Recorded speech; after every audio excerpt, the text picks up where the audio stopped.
Good morning, Vikes. Welcome to class today. As I told some of you yesterday, it was likely that I was going to be working from home today because of the pending snowstorm. I'm looking outside right now and it doesn't look like there's any snow coming, but oh well, here I am. Because of bandwidth issues, I can't do live classes while my wife's working from home as well because she's also a teacher. So I've got a video for you today. What I wanted to share with you are some different types of misinformation. We've been using the term fake news, but that doesn't always accurately reflect a lot of the different types of misinformation or potential misinformation that's out there. And so I wanted to share with you some different types and look at some of those examples. In the last few days, we've seen different examples of fake news or misinformation, but there are many different types out there. And that phrase fake news has different connotations. Even politically, it's become kind of a hot button term. So we're going to focus on the term misinformation today. My goal here today is to show you some of those types of information and what they look like. Now, based on what you've shown me in the last couple of days, you're already well aware of what much of this is. So I have 6 different types of misinformation that we're going to talk about today: propaganda, clickbait, sponsored content, satire and hoax, conspiracy theory, and pseudoscience. So the first one we're going to look at is propaganda. And as you can see, the United States government has been using propaganda for a long time. Maybe in your APUSH classes or in your US history classes, you've seen propaganda similar to the poster shown here.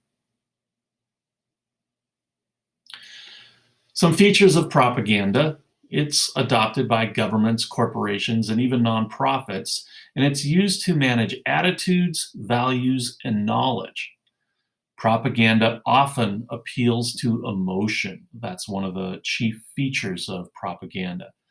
And it can be beneficial or it can be harmful, but it's motivated by passion and politics or power. So here we see some popular examples of propaganda. Many of you have likely seen the "I Want You for the US Army" poster. Uncle Sam was an effective use of propaganda. And then on the right, you see 3 different posters that have been used for different purposes. Che Guevara, the one on the left; Barack Obama, the one in the middle; and the can-do worker, and I can't remember what her name is. My daughter cosplayed her for Halloween one year. But all of these are designed to appeal to your emotions in some way, whether we're appealing to your sense of patriotism, whether we're appealing to your sense of hope, whether we're appealing to a sense of power or a sense of accomplishment and desire. That's what makes propaganda effective. Our next type of misinformation is clickbait. You, I'm sure, recognize this based on your tours of social media and different websites that you probably visit. So clickbait is going to have those eye-catching, sensational headlines. They're designed to distract. You're reading one article, oh, let me find out about this diet cure right here, and then you move to the next article. Many of you saw that in some of the articles that you guys analyzed over the last couple of days. Often it's misleading, and the content may not necessarily reflect the headline. And it's used to drive ad revenue. The motivation there is money. They want you to click on it because if you click on it, then they get extra money from advertising. So we have some examples of clickbait here, and you can see that the headlines are designed to provoke you. The second one on the left there: if you didn't wear a mask at the Super Bowl, the police are hunting for you to press criminal charges. Well, of course, we want to look and see what's going to happen to those people and what they're actually doing. The bottom headline on the left is your area's water supply prone to fluoride hack. Okay. Well, oftentimes clickbait is also going to be these pop-up ads. Of course, this pretty girl was seeking a rich husband, and okay, so you're also going to see sometimes the clickbait. They'll have this number and it's 17 facts you won't believe are true, 42 wrestlers you won't believe actually existed. Why BuzzFeed doesn't do clickbait? Okay, so there's BuzzFeed and they do clickbait. And obviously, which Taco Bell menu item speaks to you on a spiritual level? Okay, who's beaten cancer? 20 celebrities. I think you get the picture there. Next, we've got sponsored content. We saw an example of this. In fact, I'll show it to you again here in a moment. Sponsored content is advertising. It's made to look like editorial. So it looks like a news story, but it's not actually a news story. It's something that they've paid to put in that website. It presents a potential conflict of interest for genuine news organizations. If my company is selling soap, for example, and I have sponsored content on the New York Times or the Washington Post, and it turns out that my soap causes cancer, well, there's a conflict of interest for those news organizations, because now they have to think about, can they objectively look at my company and what's going on in my company and the content of my soap, but at the same time recognize that they made money off of me. I paid them for those ads. It's almost like they're in my pocket now. Another problem is that consumers might not identify content as advertising if it is not clearly labeled. So people don't recognize that it's advertising. That's why I was very pleased the other day when you recognized that the writer of that piece about millennials and their money habits worked for Bank of America. That's important to know, because then you take that into consideration as you're listening or considering the information that they're sharing. So there's our article, Do Millennials Have Good Money Habits? Oftentimes at the top, it might say presented by or sponsored by. The one on the right, paid post, very obvious. But again, people might not look at that. A parent is going to look at that headline, 10 mind-blowing benefits of playtime that every parent should know about. But it's sponsored by Hot Wheels. Now, if you're a fan of Hot Wheels, that's great. But ultimately, they're trying to sell you something.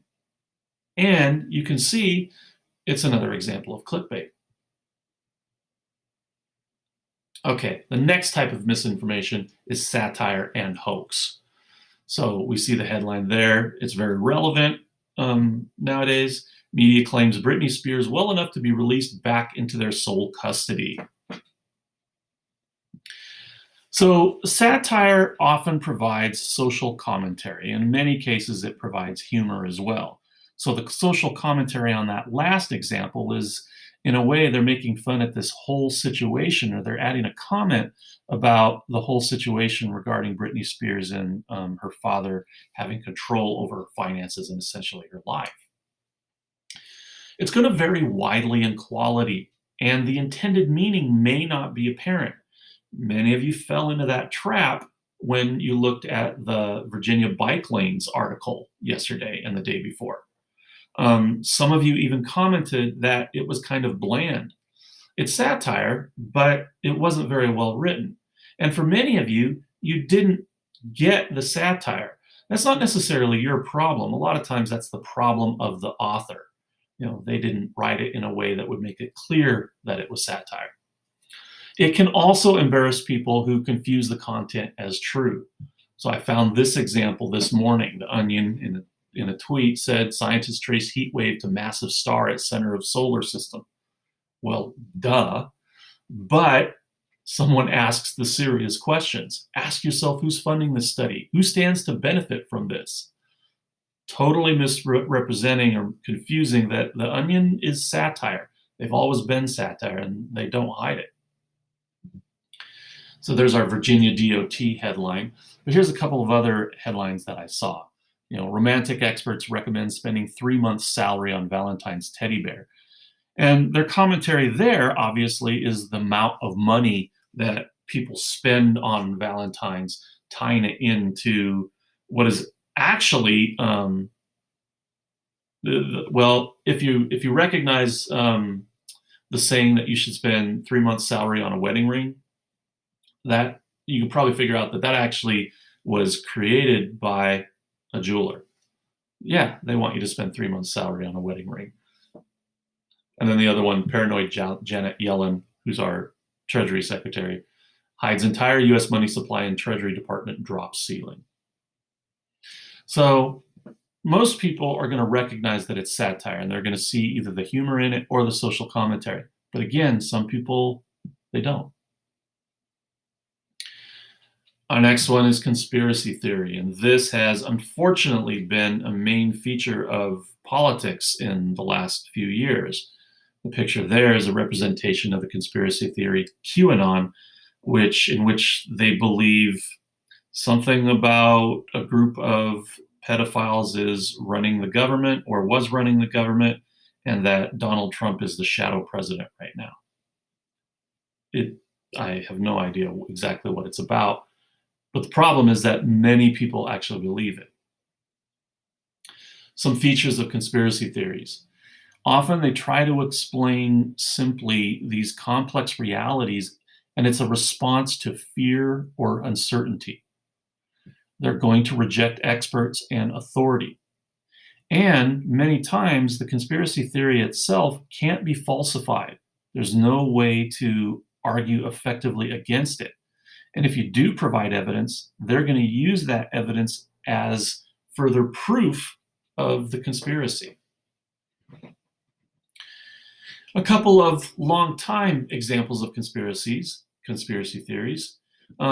Many people don't believe that Lee Harvey Oswald was the one who shot and killed John F. Kennedy in 1963.